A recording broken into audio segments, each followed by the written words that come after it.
चलो फ्रेंड्स, आज के क्लास में हम लोग मास्टर बजट के बारे में देखेंगे। हमने अभी तक फंक्शनल बजट देखा है। फंक्शनल बजट के अंदर हम लोग सेल्स बजट बनाते हैं। आपको सीक्वेंस ध्यान में होगा। सबसे पहले सेल्स बजट बनता है, उसके बेसिस पे प्रोडक्शन बजट बनता है, उसके बेसिस पे रॉ मटेरियल कंजम्पशन बजट बनता है, फिर रॉ मटेरियल परचेज बजट बनता है, राइट। फिर वेजेस बजट बनता है। ये सीक्वेंस हमने देखा था। ये सारे फंक्शनल बजट की जो समरी है, उस समरी को कहा जाता है मास्टर बजट, राइट। एक छोटा सा मैं एनालॉजी देता हूँ आपको समझाने के लिए। अकाउंट्स में हम लोग लेजर अकाउंट बनाते हैं, राइट। तो अब ये समझो कि जो लेजर अकाउंट्स है ये एक एक फंक्शनल बजट है। अब ये सारे लेजर अकाउंट का बैलेंस हम लोग ट्रायल बैलेंस में दिखाते हैं, राइट। अब ट्रायल बैलेंस ये सारे लेजर बैलेंसेस की समरी है, राइट। आपको सारे लेजर अकाउंट को एक साथ अगर देखना है तो आप क्या करते हो, ट्रायल बैलेंस देखते हो, राइट। तो जैसे ट्रायल बैलेंस समरी है सारे लेजर अकाउंट का, तो आप ये समझ लो कि master budget is a summary of all functional budget, right. अब इसमें करते क्या है हम लोग, तो इसके अंदर हम लोग budgeted profit and loss account बनाते हैं और बजटेड बैलेंस शीट बनाते हैं, ठीक है। कुछ कुछ companies budgeted cash flow statement या बजटेड फंड फ्लो स्टेटमेंट भी बनाती है, ठीक है। पर हम लोग अभी सिर्फ दो की बात करेंगे, budgeted profit and loss account and budgeted balance sheet, right. इसको कहा जाता है मास्टर बजट। अब बहुत सिंपल सा कंसेप्ट है। हमने जो अभी तक फाइंड आउट किया है, बजटेड सेल्स फाइंड आउट किया, फिर बजटेड परचेस कितना करना, प्रोडक्शन कितना करना, ये सारे हमने फंक्शनल बजट बनाए।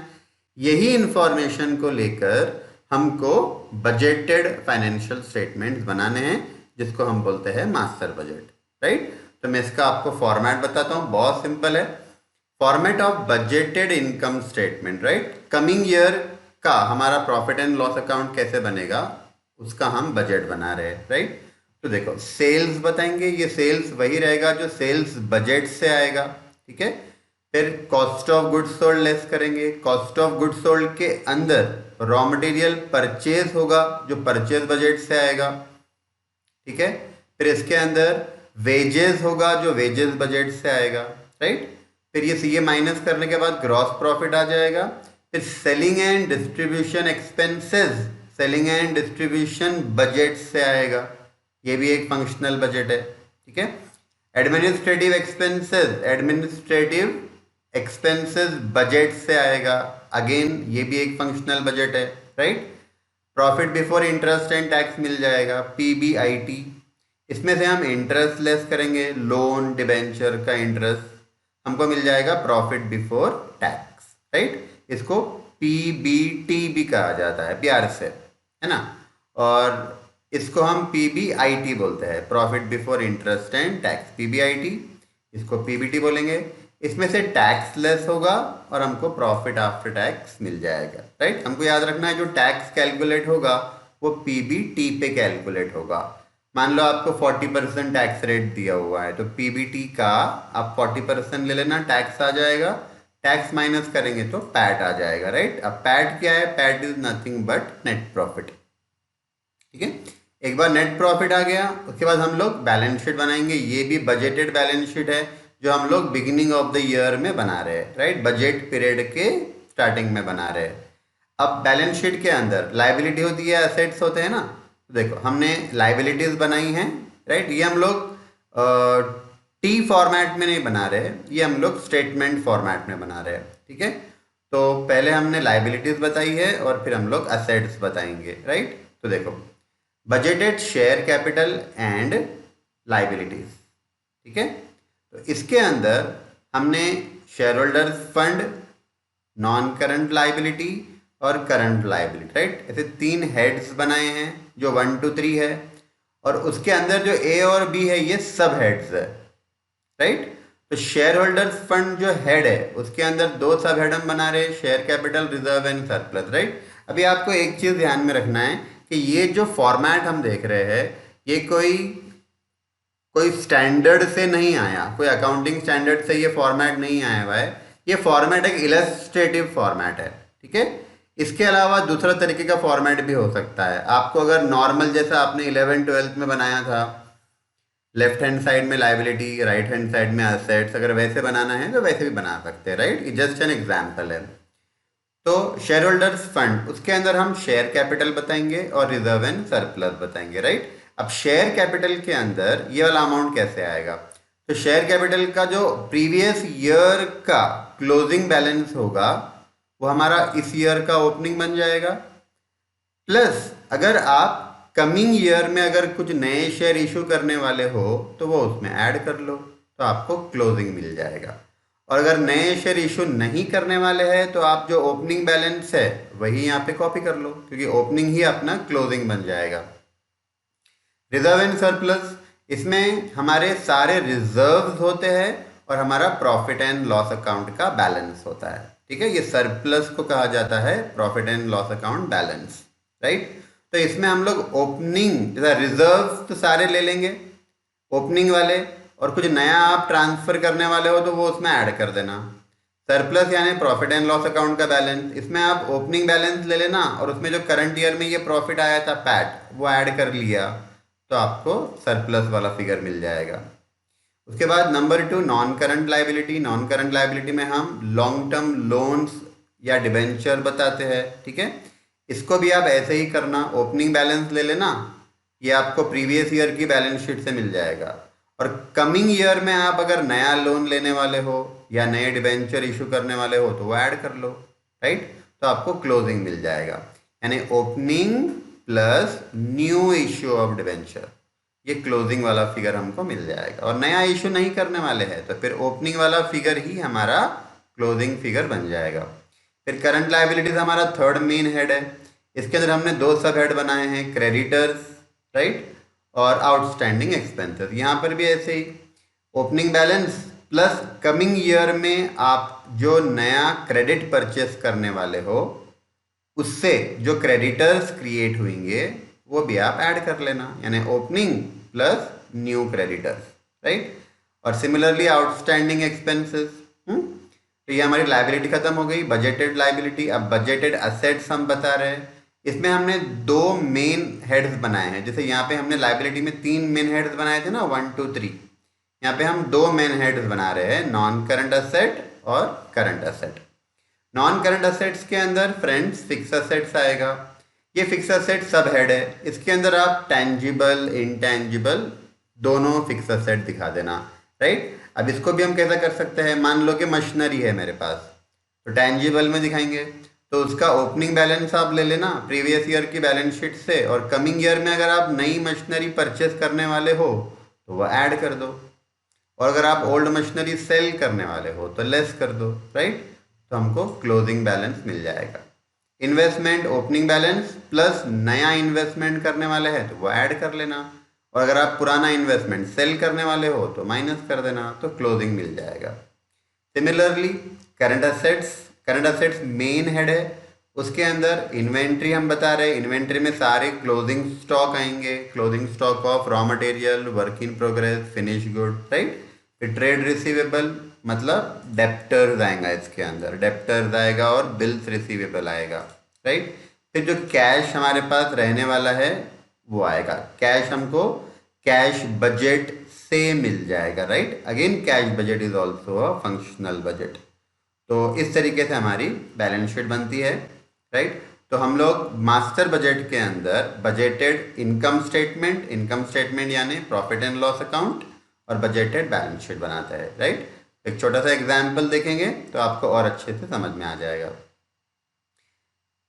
Float glass manufacturing company requires you to present the master budget for the next year from the following information, right. तो देखना, सेल्स दिया है, कंपनी 2 प्रोडक्ट बनाती है, टफन्ड ग्लास और बेंट ग्लास, राइट। इन दोनों का सेल्स हमको दिया है। अगेन ध्यान में रखना फ्रेंड, ये बजटेड सेल्स है, ठीक है, सेल्स बजट से आया होगा। फिर direct material cost 60% of sales है, राइट। ये दोनों मिलाओ 8 लाख होता है, 8 लाख का आप 60% निकालेंगे तो मटेरियल कॉस्ट आ जाएगा। मटेरियल कॉस्ट कैसे आया, तो हमने रॉ मटेरियल कंजम्पशन बजट बनाया होगा, याद है ना। तो रॉ मटेरियल कंजम्पशन बजट से वही अमाउंट ये यहाँ पर हमने दिखाने वाले हो। फिर डायरेक्ट वेजेस, हमने वेजेस बजट बनाया होगा, राइट, वहां से ये फिगर आ जाएगा। तो हमारे पास 20 वर्कर्स है, हर एक वर्कर को हम 150 रुपीज पे करेंगे पर मंथ, राइट, जबकि ये ईयर का बनने वाला है, मास्टर बजट कमिंग ईयर का मतलब 12 महीने का। तो 150 पर मंथ हम देने वाले हैं, तो इसको इंटू 12 करना पड़ेगा। इंटू 12 करेंगे तो 1 वर्कर का मिल जाएगा, इंटू 20 वर्कर्स कर लेंगे तो हमको वेजेस की अमाउंट मिल जाएगी, राइट। फिर फैक्ट्री ओवरहेड्स, उसमें इनडायरेक्ट लेबर हम बताएंगे, तो वर्क मैनेजर, वर्क का मतलब होता है फैक्ट्री। फ्रेंड्स याद रखना, जब भी कॉस्टिंग में वर्क वर्ड आया आपको समझना है फैक्ट्री। तो फैक्ट्री के मैनेजर की सैलरी 500 रुपीज पर मंथ दिया हुआ है, राइट। क्या पता कौन से ईयर का ये क्वेश्चन है ना। आई थिंक मैनेजर को 500 रुपये महीने की सैलरी मिल रही है, ये करीबन 20-25 साल पहले का क्वेश्चन होगा, राइट। तो ठीक है, कोई प्रॉब्लम नहीं है, ये हमने सीए के मॉड्यूल में से क्वेश्चन निकाला है। एटलीस्ट इसको हम लोग ये कर देते हैं, थोड़ा सा सेंसिबल दिखेगा क्वेश्चन। इसको हम रुपीज इन थाउजेंड्स कर देते हैं, राइट, या रुपीज इन हंड्रेड्स कर सकते हो आप। चलो ठीक है, तो वर्क मैनेजर को 500 पर मंथ इंटू 12 करेंगे तो 6000 रुपीज हो जाता है। फिर फोरमैन को 400 पर मंथ, इसको भी इंटू 12 करना पड़ेगा। Store and spares 12.5% on sales बोला है फ्रेंड्स, तो सेल्स हमारे पास देखो 8 लाख रुपीज़ है, 8 लाख का हम 12 कितना है 8 लाख का 2.5% ले लेंगे तो स्टोर एंड स्पेयर मिल जाएगा। डेप्रिसिएशन का अमाउंट दिया हुआ है, लाइटिंग एंड पावर दिया हुआ है, रिपेयर्स एंड मेंटेनेंस दिया हुआ है, राइट। और अदर सैंड्रीज दिया है 10% ऑन वेजेस, तो वेजेस का 10%, तो देखो वेजेस यहाँ पे हमने कैलकुलेट किया था ना, इसका 10% ले लेंगे। Administration, selling and distribution expenses 36,000 है पर ईयर का, ठीक है। तो यहाँ पे बैलेंस शीट की इंफॉर्मेशन कुछ भी नहीं है, तो हम लोग सिर्फ बजटेड इनकम स्टेटमेंट बनाएंगे, राइट। तो आंसर देखना, सिंपल क्वेश्चन है friends. Master budget for the year ending, यहाँ पे हमारी डेट आ जाएगी, जो भी डेट रहेगी, right, for the year ending. फिर पर्टिकुलर अमाउंट, एक इनर कॉलम बनाया है हमने और एक आउटर कॉलम है, ठीक है। तो सेल्स देखना, टफन ग्लास का 6 लाख, बेंड ग्लास का 2 लाख क्वेश्चन में दिया हुआ है, ठीक है। टोटल 8 लाख हमने आउटर कॉलम में लिख लिया। अब फ्रेंड्स हमको सेल्स में से cost of goods sold less करना है, तो ग्रॉस प्रॉफिट आएगा, ठीक है। देखो less cost of goods sold, अब कॉस्ट ऑफ गुड्स सोल्ड में आएगा डायरेक्ट मटेरियल। क्वेश्चन में देखना डायरेक्ट मटेरियल दिया था, डायरेक्ट मटेरियल 60% ऑफ सेल्स, तो 8 लाख का 60%, राइट। तो देखो वर्किंग 8 लाख सेल्स है, उसका 60% 4,80,000। फिर डायरेक्ट वेजेस लेस करेंगे, direct wages 20 into 150 into 12, right. तो देखो ये होता है 36,000। उसके बाद फ्रेंड्स वर्क मैनेजर की सैलरी लेस करेंगे, 500 पर मंथ है, इंटू 12 किया 6,000। फोरमैन की सैलरी 400 पर मंथ दिया था, इंटू 12 करेंगे 4800। फिर डेप्रिसिएशन, राइट, अज्यूम करो डेप्रिसिएशन मशीनरी वगैरह का है तो 12,600। लाइटिंग एंड पावर 3,000, ये सारे फैक्ट्री के एक्सपेंसेस, राइट, हमको अज्यूम करना है ये सारा फैक्ट्री का है। देखो मटेरियल, वेजेस, वर्क मैनेजर और फोरमैन, यहाँ तक तो सब फैक्ट्री का ही है, राइट। ऑफिस में तो वर्क मैनेजर होता नहीं है, ऑफिस में फोरमैन भी नहीं होता है ना। डेप्रिसिएशन आपको डेप्रिसिएशन क्वेश्चन में दिया है, मशीनरी का है, राइट। तो ये भी हमको COGS cost of goods sold में से ही लेस करना है। लाइटिंग एंड पावर भी फैक्ट्री में ही होता है, मतलब जो भी फैक्ट्री का खर्चा है ना फ्रेंड्स, वो सारा हम लोग कॉस्ट ऑफ गुड्स सोल्ड में दिखा रहे हैं। तो लाइटिंग एंड पावर भी दिखा देंगे यहाँ पे, है ना। उसके बाद देखो हमने क्या क्या लेस किया, मटेरियल लेस कर दिया, वेजेस हो गया, वर्क मैनेजर की सैलरी हो गई, फोरमैन हो गया, स्टोर देन स्पेयर ले लेना, 2.5% ऑन सेल्स है, ठीक है। तो देखो यहाँ पर store then spare 2.5% of sales, 8 lakh sales है, 8 लाख का 2.5%, ठीक है। वर्किंग कर लेंगे 8 लाख इंटू 2.5%, ठीक है। उसके बाद रिपेयर्स एंड मेंटेनेंस, अब रिपेयर्स एंड मेंटेनेंस फैक्ट्री का ही होता है ना। रिपेयर्स एंड मेंटेनेंस मशीनरी का होता है और मशीनरी फैक्ट्री में होती है, राइट। तो फिर फैक्ट्री का खर्चा है, जो भी फैक्ट्री का खर्चा है वो हम लोग कॉस्ट ऑफ गुड्स सोल्ड में दिखा रहे हैं। तो रिपेयर्स एंड मेंटेनेंस लेस करो sundry expenses, right. Sundry expenses assume करेंगे, कुछ बोला नहीं है ना, तो हम लोग अज्यूम कर रहे हैं कि सन्ड्री एक्सपेंसेस भी फैक्ट्री का है, राइट। ये सारा अगर हम प्लस कर लेते हैं ना फ्रेंड्स, तो हमको मिल जाता है कॉस्ट ऑफ गुड्स सोल्ड, ठीक है, ये सारा। तो देखो कॉस्ट ऑफ गुड्स सोल्ड आ गया अपना 5,74,000, ये पूरा प्लस करके। सेल्स 8 लाख था, 8 लाख में से 5,74,000 cost of goods sold less कर दिया, तो ग्रॉस प्रॉफिट आ जाएगा 2,26,000, ठीक है। फिर ग्रॉस प्रॉफिट में से हमको ऑफिस एंड एडमिनिस्ट्रेशन और selling and distribution expenses less करना है, ठीक है। तो देखो क्वेश्चन में एडमिनिस्ट्रेशन सेलिंग एंड डिस्ट्रीब्यूशन दिया है 36,000 पर ईयर, ठीक है। अदर सन्ड्रीज ये हमने ले लिया, ठीक है। अदर सन्ड्रीज 10, एक सेकेंड, हाँ, ये वाला अदर सन्ड्रीज 10% ऑन वेजेज है, राइट।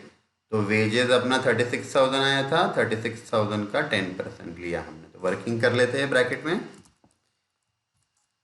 36,000 इंटू हाउ मच, 10%, 3,600 आ गया। सारे हमने एक्सपेंसेस लेस कर दिए, ग्रॉस प्रॉफिट में से administration selling and distribution less कर दिया, नेट प्रॉफिट आ गया, राइट। ये सारे बजटेड फिगर्स है, ठीक है। और जो मास्टर बजट बनता है ना फ्रेंड्स, ये कंपनी के लिए टारगेट बन जाता है ना।